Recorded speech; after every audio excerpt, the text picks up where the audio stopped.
नमस्कार फ्रेंड, पूजा kitchen recipe में आप सबका स्वागत है। आज मैं बना रही हूँ बेसन और सूजी को मिक्स करके इडली। तो चलिए शुरू करते हैं आज की रेसिपी। ये मैंने सूजी ली है। आपके घर में जो भी सूजी हो, मोटी या बारीक, आप कोई सी भी ले सकते हैं। मैंने बारीक वाली सूजी ली है 1 कप। आधा कप मैंने बेसन लिया है। बेसन आप स्किप भी कर सकते हैं, आप सूजी से भी बना सकते हैं। तो मैंने आधा कप लिया है दही। दही बिल्कुल फ्रेश है, खट्टा नहीं होना चाहिए, एकदम बिल्कुल फ्रेश है दही। तो इसको मिक्स कर लेंगे तीनों चीज़ों को एक साथ।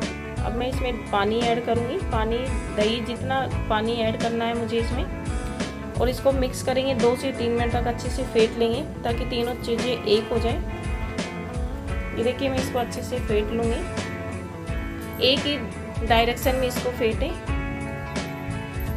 मैंने इसको अच्छे से फेंट लिया है। 10 मिनट के लिए इसको रेस्ट के लिए रख दूँगी। अब मैं बना रही हूँ ट्रेडिशनल चटनी जो आजकल ट्रेंड में चल रही है, टमाटर वाली। ये मैंने 4 मीडियम साइज इसके टमाटर लिए हैं। इनको मैं हाफ कर लूँगी बीच में से काट के। और एक अनियन लिया है मैंने, 5 से 6 कलियाँ मैंने लहसुन की लिए। एक पैन लिया है, इसमें डाला है मैंने 2 चम्मच घी। आप ऑयल भी डाल सकते हैं जैसा आप खाना चाहते हैं। घी का बहुत अच्छा टेस्ट आता है चटनी में, इसलिए मैं घी में इसको कुक करूँगी। ये मैंने सभी डाल दिए पैन में। आधा चम्मच मैं इसमें नमक डालूँगी ताकि टमाटर के छिलके जल्दी सॉफ्ट हो जाए। और मैंने इसको रख दिया है गैस पे। 2 से 3 मिनट में ये सॉफ्ट हो जाएंगे टमाटर, और फिर इनको निकाल के चटनी बनाएंगे। ये मैंने इडली मेकर लिया है, इसमें 2 गिलास पानी डाला है। इसको बॉईल होने के लिए रख देंगे। तब तक मैं चटनी का धनिया और हरी मिर्च काट के रख लेती हूँ। ये धनिया लिया है मैंने, इसको बारीक चॉप कर लूँगी। 2 हरी मिर्च लिए, इनको भी मैं काट के बारीक चॉप कर लेंगे। ये देखिए, मैंने इनको काट के बारीक चॉप कर लिया है। टमाटर भी मेरी रेडी हो गए हैं। 2 से 3 मिनट में छिलका उतर रहा है अच्छे से। एक मिक्सर जार लेंगे, उसमें मैं इसको ट्रांसफ़र कर दूंगी। आप चाहे तो हाथ से भी मैश कर सकते हैं मोटा मोटा। मैं इसका फाइन पेस्ट बना के इसकी चटनी बनाऊंगी। मैं इसका पेस्ट बना लेती हूँ। देखिए, इसका पेस्ट रेडी हो गया है। सूजी भी मेरी फूल के तैयार हो गई है। 10 मिनट हो गए इसको रेस्ट के लिए। ये देखिए, ये गाढ़ी हो गई है अच्छे से। अब इसमें पानी डालूंगी मैं। 2 से 3 चम्मच इसमें पानी ऐड किया, अच्छे से मिक्स कर लूँगी पानी को। आधा चम्मच साल्ट डाले इसमें।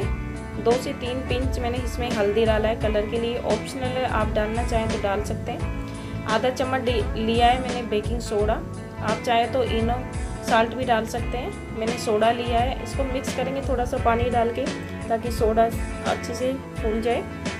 इसको एक ही डायरेक्शन में घुमाएं और ज़्यादा फेंटे नहीं, तब तक तीनों चीज़ें मिल जाए तब तक इसको मिक्स करें। अब लेंगे इडली का मोल्ड, इसमें लगाएंगे ऑयल, हल्का हल्का ऑयल ग्रीस कर लेंगे। और मैं 2-2 स्पून इसमें बैटर डाल दूंगी। आप ज़्यादा बड़ी बनाना चाहें तो इसको पूरा भी भर सकते हैं। मैं छोटे छोटे साइज़ की इडलियाँ बना रही हूँ आज, जो दिखने में और खाने में बहुत टेस्टी लगती है। देखिए, मैंने 2-2 चम्मच इसमें सभी में डाल दिया है। अब इसको टैप कर लेंगे थोड़ा सा हल्का सा ज़मीन पे रख के, और इसको लेवल हो जाएगा। ये पानी भी इसका अच्छे से बॉईल हो गया है, गर्म हो गया है। देखिए, मैं इसको रख दूंगी मोल्ड को मेकर में। आप कढ़ाई में भी बना सकते हैं। कढ़ाई में पानी डाल के बॉईल करके उसमें प्लेट लगा के, आप स्टैंड लगा के, जो भी आपके पास है उससे बना सकते हैं। ज़रूरी नहीं है कि इडली मेकर में ही बनाएं, कढ़ाई में भी आसानी से बन जाएगी। देखिए, तीनों मोल्ड मैंने रख दिए हैं, ऊपर से ढक्कन लगा दिया 10 मिनट के लिए। चलिए तड़का लगा लेते हैं चटनी का। एक पैन लिया है, इसमें मैंने आधा चम्मच जीरा डाला है, 2 पिंच हींग और हरी मिर्च डाल दी मैंने, जो बारीक चॉप करके रखी थी। इनको गोल्डन हो गई है। अब डालूंगी मैं पेस्ट जो टमाटर का बनाया था मैंने, ये भी मैंने इसमें ऐड कर दिया है। थोड़े से मसाले ऐड करेंगे। आधा चौथाई चम्मच हल्दी, आधा चम्मच कश्मीरी लाल मिर्च कलर के लिए। अगर आप तीखा खाना चाहते हैं तो लाल मिर्च डाल सकते हैं। मैंने हरी मिर्च भी डाली है, लाल मिर्च भी डाली है, क्योंकि तीखा पसंद है हमें।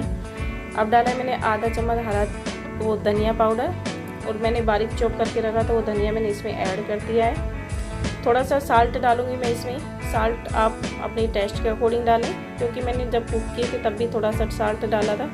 अब भी डालूंगी थोड़ा सा, आधा चौथाई चम्मच। ये बनके तैयार हो गई है। 1 से 2 मिनट लगेंगे, चटनी में ज़्यादा टाइम नहीं लगता, और अच्छी चटपटी चटनी बनके तैयार हो गई है मेरी। मैं निकाल दूँगी इसको एक बाउल में। देखिए, निकाल दिया एक बाउल में। अब इसको गार्निशिंग करेंगे हरे धनिया से। चटनी एकदम परफेक्ट चटपटी चटनी बनके तैयार हो गई है। दिखने में भी कितनी अच्छी और सुंदर लग रही है। इडली भी मेरी बनके तैयार हो गई है। 10 मिनट हो गए हैं। देखिए, चाकू की सहायता से मैंने देखा है तो चिपक नहीं रही थी, इसका मतलब ये बनके परफेक्ट रेडी हो गई है। अब इसको निकाल लेते हैं चम्मच की सहायता से। ठंडी हो गई है। ये देखिए कितने स्पॉन्जी और एकदम जालीदार बनी है, अच्छे से जाली आ गई इसमें। अब इसको सर्व कर लेंगे, एक प्लेट में निकाल लूँगी मैं सभी को और चटनी रख दूँगी मैं जो मैंने बनाई है टमाटर की। आप चाहे तो ग्रीन चटनी भी बना सकते हैं, जैसा आपको पसंद है। तोड़ के दिखाती हूँ, परफेक्ट बनी है, देखिए एकदम जाली जाली स्पॉन्जी। इडली बन के तैयार हुई है मेरी, 10 मिनट में इडली बन के तैयार हो जाती है। ये देखिए चटनी के साथ बहुत टेस्टी और अच्छी लगेगी, तो आप इस रेसिपी को ज़रूर ट्राई करें। कम टाइम में हेल्दी नाश्ता बन के तैयार हो गया है मेरा। अगर मेरी रेसिपी आपको पसंद आती है तो ज़्यादा से ज़्यादा लाइक करें, ज़्यादा से ज़्यादा सब्सक्राइब करें